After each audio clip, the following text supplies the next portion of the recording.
Monster Trio nagpasikat agad sa Elbaf. Bali nagumpisa nga itong chapter 1127 sa mismong Elbaf. Ipinakita nga na merong mga giants dito, kung saan ay napansin nila na may namumuong sunog malapit sa isang malaking puno. Nabanggit nga ng isang giant na kapag umabot daw itong sunog na to sa malaking puno nila, baka kung ano daw ang mangyaring masama sa Elbaf. Hanggang sa ipinakita nga na may malalaking bubuyog ang bumagsak sa harap netong mga nag-uusap na giants. So habang nangyayari nga ito, ipinakita sa isang panel itong Lego Castle, kung saan natin nakita si Nami sa last chapter. At dito ipinakita na nga si Nami. Nagtataka nga niyang tinanong kay Zeus kung bakit may malalaking bubuyog sa kung nasaan sila ngayon. Which is ito naman yung tinanong pabalik ni Zeus kay Nami. Nasaan na nga daw ba sila? Ang sagot nga lang ni Nami hindi daw niya alam. Hanggang sa bigla na ngang umiyak itong si Nami. Nanghihingi nga siya ng tulong kila Luffy, Zoro at Sanji. Even si Usopp nga lang daw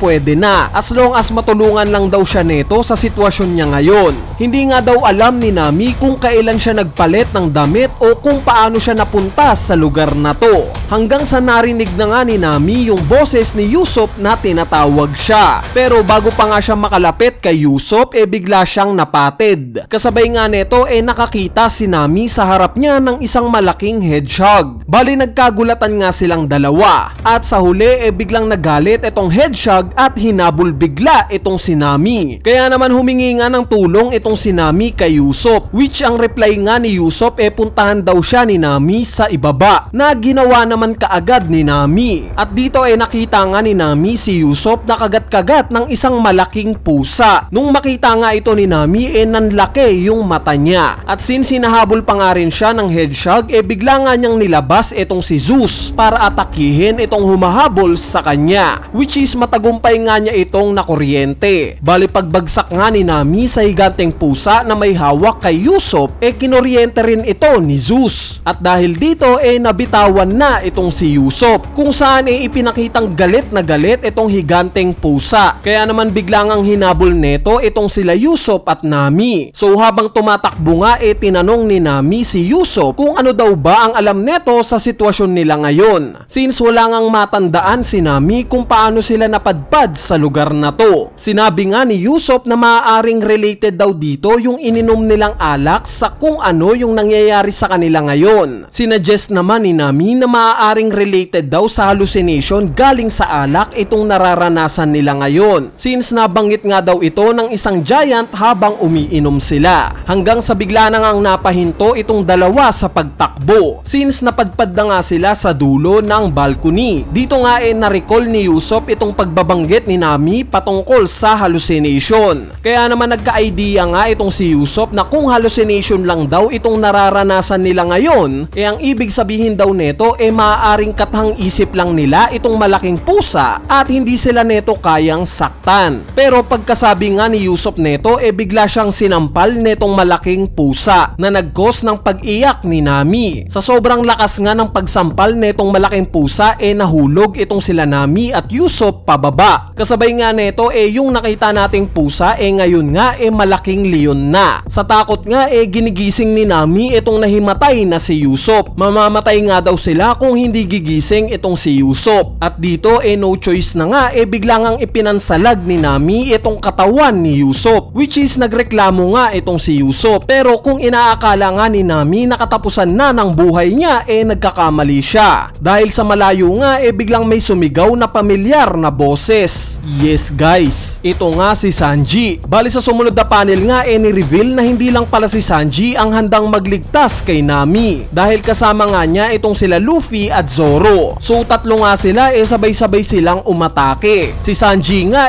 umatake ng Ifrit Jambe, si Zoro naman three sword style, at itong si Luffy umatake ng elephant gun. Sa sobrang lakas lakas nga ng combined attacks ng monster trio natin ipinakitang napuruhan itong malaking leon to the point na bigla itong nabalik sa normal o sa pagiging pusa niya. So itong pagbabalik anyo nga ng malaking pusa ipinagtataka ni Zoro. Si Luffy naman tinanong kung masarap daw ba itong malaking pusa na to, since yung natikman nga daw nilang rabbit sobrang sarap. Si Sanji naman as usual, kinamusta nga niya yung kalagayan ni Nami, which ang reply nga ni Nami takot na takot daw siya. Dagdag pa nga niya na patay na daw si Usopp. Nung marinig nga ito ni Usopp agad niyang binara itong si Nami at sinabing buhay pa rin daw siya. Hindi nga daw niya makakalimutan yung ginawa ni Nami sa kanya, na ginawa siya netong pansalag sa malaking pusa. Mabalik nga kay Luffy hindi nga siya nag-aalala sa malalaking creature na nandito sa Elbaf. As long as masasarap nga daw ang mga ito kainin uubusin niya daw ang lahat ng ito. Pero hindi nga nagustuhan ni Zoro itong idea na to ni Luffy, dahil ang dapat nga daw nilang gawin ngayon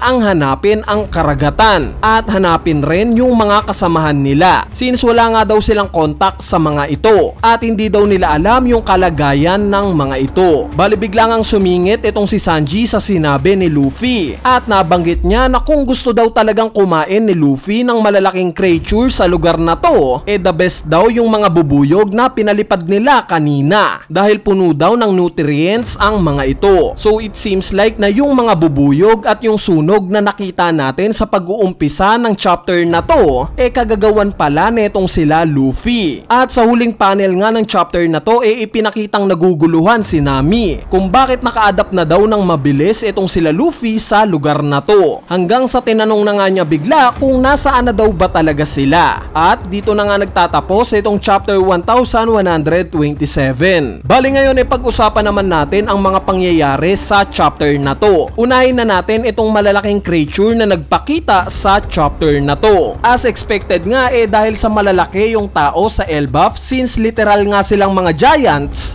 no doubt na malalaki rin talaga yung mga insekto at hayop dito. Ang interesting ang malaman sa chapter na to kung bakit mga bubuyog yung sinasabing soldiers sa lugar na to. Related kaya ito sa hari o reyna ng Elbaf? Dahil alam naman natin sa totoong buhay na ang mga bubuyog sobrang protective sa reyna nila, diba? Kaya I wonder kung related din ba ito sa sinasabing Yggdrasil tree na ipinakitang may kamuka sa chapter na to. So itong part nga na to patungkol sa puno na to na related sa Norse mythology gagawa na lang natin ng separate video, since mukhang iba nga itong puno na ipinakita sa chapter na to sa nakita nating puno sa naging flashback ni Big Mom sa Elbaf. Pansin nyo? Anyway, sa part naman ng pinaka-highlight sa chapter na to, which is itong appearance o outfit ng Straw Hat Pirates, no doubt na Viking team o Norse team itong mga outfits nila. Meaning talagang nasa Elbaf na tayo. Sobrang solid nga ng designs na ginawa ni Oda. Even itong suot ni Sanji na may pagkasimilar sa suot ni Saint Garland Garling sa isang flashback. Bale overall nga masasabi nating introduction chapter itong chapter na to. Introduction para sa panibagong arc, which is itong Elbaf arc. Sana nga sa next chapter